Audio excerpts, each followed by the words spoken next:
I'm J. Elizabeth Clark, Professor of English at LaGuardia Community College. I am delighted to welcome Dr. Jasmine Edwards today. Jasmine is Professor of Community Health and Wellness here at LaGuardia, and we're going to talk about high-impact practices. So, welcome, Jasmine. Thank you. Thank you for having me. So excited that you were willing to talk with me about this and about your amazing work. So let's start. Tell me a little bit about your experience with getting started with HIPS. Where did this journey start for you? That went back to fall of 2018. I was brought in as an adjunct, and it was to do the therapeutic recreation and long-term care. It's a capstone course for the therapeutic recreation program, and working with their research paper. So the students have to do a research paper, and that is when I learned all about ePortfolio.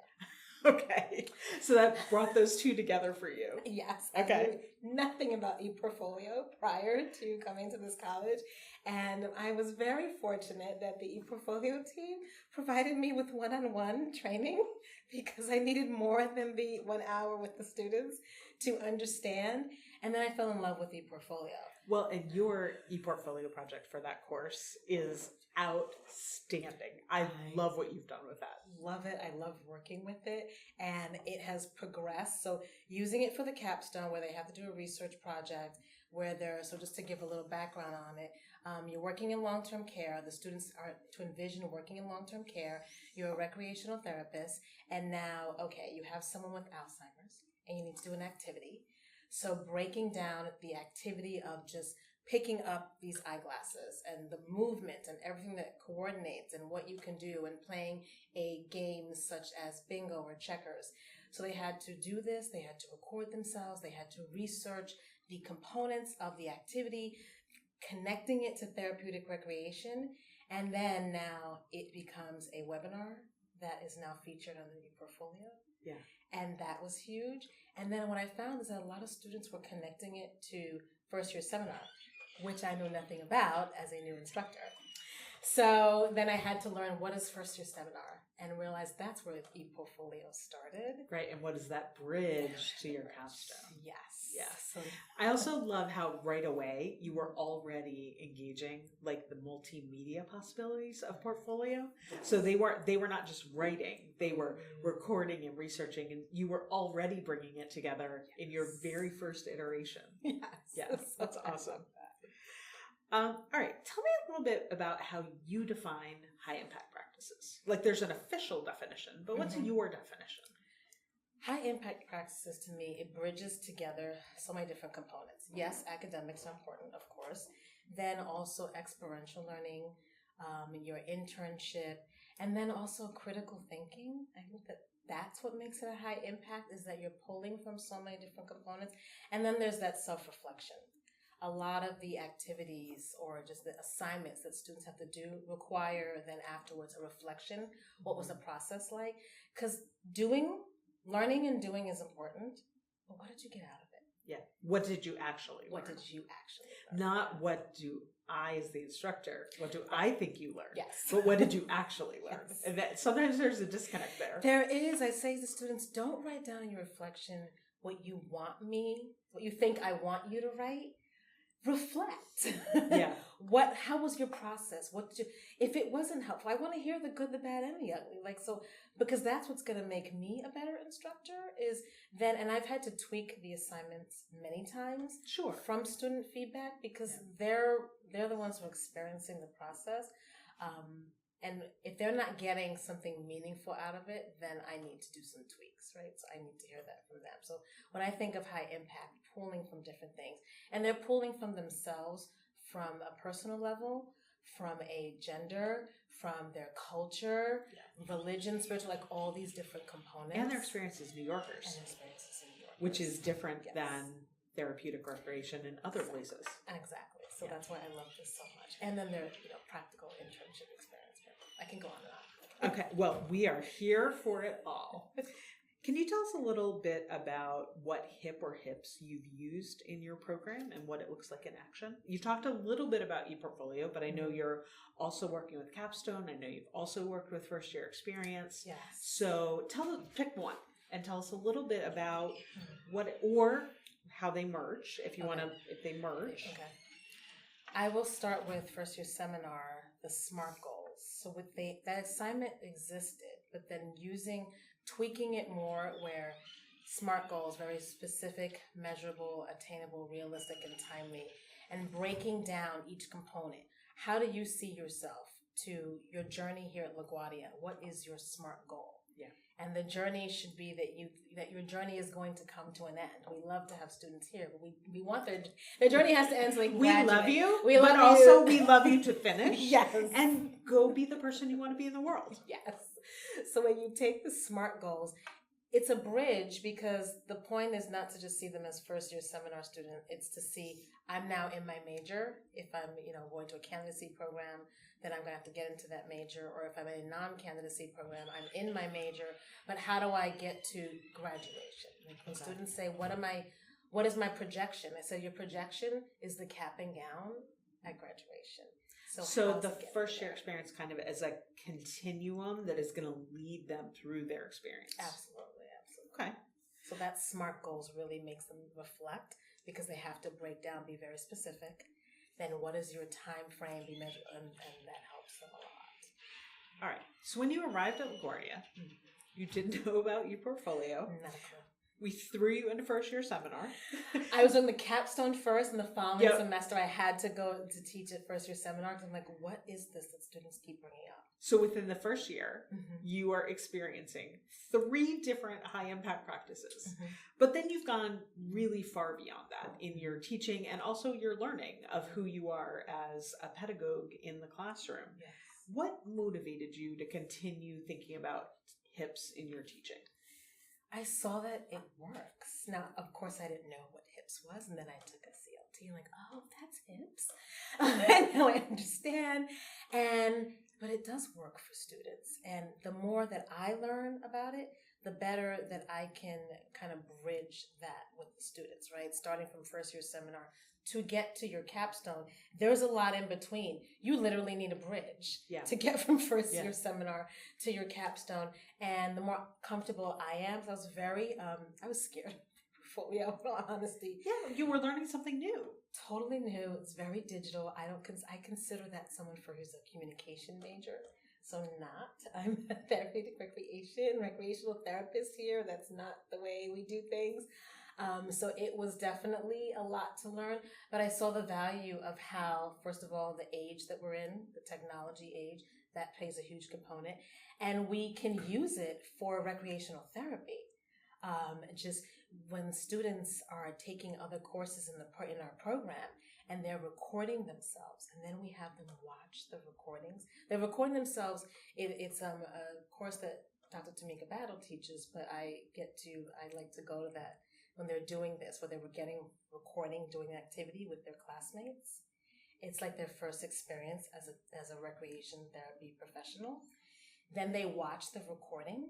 Then there's a reflection. So it's not my course, but then that course leads into my capstone. Right. And so it's how they're beginning to see themselves as professionals and as professional communicators.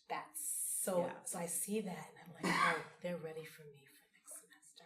Okay. All right. So how are students responding to that? You're seeing that, right? You see them working with putting these pieces together. You see that transformation, that evolution. How did they respond to it? So initially, a lot of pushback. So I do the intro to therapeutic recreation course, and that's where we start with picking up your first year seminar ePortfolio and now merging it with your TR portfolio. And there's a lot of pushback of, oh, this again? I thought it was done. And I'm getting that right now. I'm teaching that midpoint course. And they're like, really? We have to do this again? Oh, but wait, it's going to be so great. And that's the thing. And now it's like tying it into your professional identity that you're developing. So I find that sometimes I do a lot of like champion cheerleading. Sure. But by the time they get to the capstone, and it's all like now coming together, and I'm tying it in remember in the intro class when you had me? And then remember when you went to professional issues with Dr. Battle, and now you're back with me, and here we are. And my capstone is tied in with an internship. So now let's talk about your internship experience, and you need to do activities. do you remember in your ePortfolio the list of activities that you put down, you even record yourself doing? You could do those with the patients at the nursing home that I've placed you in. Right. And now it's connected. Let me go back to my ePortfolio. Oh, let me go back. Oh, and everything is nicely organized by class in your ePortfolio. Now, this is a resource tool. Yeah. Yeah. It's a marketing tool for you to get a job. It's also a resource tool for you to go back and say, I did this. Oh, I can use this in my internship. Yeah. That's the connection. And also that I would imagine then once they have a job, also to look back if they are working with a patient who has needs they didn't expect, it becomes a continuing resource tool, right? Because there's a library of ideas there of things they can come back to. Yes. So it takes usually to the end of the semester, but they're very happy. Does their confidence grow associated with things they are building in portfolio and with capstone? Are you seeing that confidence from first year to capstone? Because you're at both ends. I'm at both ends. Yeah. I do see the confidence grow. So in the in first year seminar, they don't do a lot of presentations where they have to stand up and present their ePortfolio. But just the nature of the way of how science is, we only have 1 hour for the course. But in the intro to therapeutic recreation, they do, and it's a lot of uncertainty. I see when they're presenting it, it's part of the class requirement to present their ePortfolio. When they do it again for the capstone, there is a professionalism, a confidence. You just see, and I think, oh my God, remember in the 101, I couldn't even get you to the podium. Yeah. They are up there. They are ready because they are so proud of how their own ePortfolio has evolved and just putting everything together. There's a sense of confidence and maturity that, sometimes they don't realize it. They say, remember when we did it in the 101 and you were like begging me, I'll take the point loss. Can I still pass the class? And now here you are presenting, and I invite people from outside the departments. We've had Associate Provost Hoffman come. We've had LaBisca from CLT. Different people, right? Casey Powers. And they're like, oh my God, it doesn't faze them to have a guess. Do you think some of that is because at the end, they're presenting their work and they see their own journey and the way the work has come together, but also they've had so much experience with reflection that they've learned how to talk about their work and how to talk about what they're learning? Do you think that's a piece of it? I think it's a huge piece of it because they have that being presenting from someone else. So when they are watching their recordings, and they get to see and they think, oh my goodness, I'm fidgety, or I'm slouching, or wow, I really spoke really low. And as a recreational therapy professional running groups, I always say, if you talk really low, how does anyone hear your instruction? Right. So they see that, and I think that, yes, those HIP practices show them I need to make changes as a professional. And they also, yes, they're confident when they see all their work together in one location. It's really, they look at their intro courses and the assignments they produce, and now they're in the capstone, and I'm like, this is good. I've had students say, this webinar that I just did is amazing. And I'm like, it actually was amazing. Yeah. Like, I put the audio, they're so proud of themselves. They're kind of like, that like egoistic, but they deserve it. Yeah. Well, it's a big moment to pull it all together and to see that what you've been working at, you've learned. Yes. So speaking of that, you talked about your own journey, right? Coming in not knowing a lot of this and really learning both experientially in the classroom side by side with the students. So you're learning as they're doing it, but also you've done a lot of professional development at LaGuardia to think about how you want to implement these. So what kind of planning and preparation has gone into making this practice work for you? I definitely had to let go of my insecurity about, I can't do this. I'm not a communication major. I'm not a digital major. I'm not a graphics major. Like, get that out of your head. And that realizing, it took me a long time. I can't remember how many times I would say, Pablo, I'm so sorry. Thomas, I'm so sorry. And they're like, what's your question? Oh. So this is my question. And using the resources that I didn't realize as a faculty, these resources and these people, this whole team is available for me as well. And it's okay to say, can you do that again? I didn't get that. So the more comfortable I have become using ePortfolio, I'm able to do some little, tech work with the students and show them, and they see it as, this is not your major and you're able to do it. You're a TR just like me, so I can probably do it too. And then their backgrounds look so much better than mine. But. So you're modeling. And I love the way you have engaged this side by side with the students. I just want to say, I have seen a lot of ePortfolio assignments in my work with Portfolio. Okay. And the first time you showed your assignment and your students' work, I was completely blown away. I think that was the accessibility. It was, yeah. And I was just so excited about the way that you were bringing so many different pieces together. There was experiential learning, there was writing, there was communication, there was critical thinking. It's an extraordinary assignment. I love that. COVID, we had to tweak it a little bit, but now that they're back and able to go into a facility and speak with people and look at the accessibility. Yeah, and whether or not someone can enter that space that they're going to. Yeah. That is huge. So I love that. All right. We are almost out of time. Oh, that's great. But I would love to know 2 more things. Are you considering exploring any other HIPs? Or are you, you're already working with a lot. So perhaps your merging of those, you're good. But have you thought about adding any other HIPs? There was an opportunity, and I just was overwhelmed by it, to do that accessibility project, but going to a facility where we would meet with, as a group, as a class, go to the facility and speak to a professional at the facility and talk about the accessibility of the facility. And I was just overwhelmed with the planning of it. So I think that's just taking that assignment to another level. So I would maybe love in the future. In the future, yes. I think that it's just, I'm getting more and more, as I get more and more comfortable, I can create more and more with the students. All right. Any advice you would offer to our colleagues who are interested in HIPs, but maybe nervous, maybe unsure? How do you get started?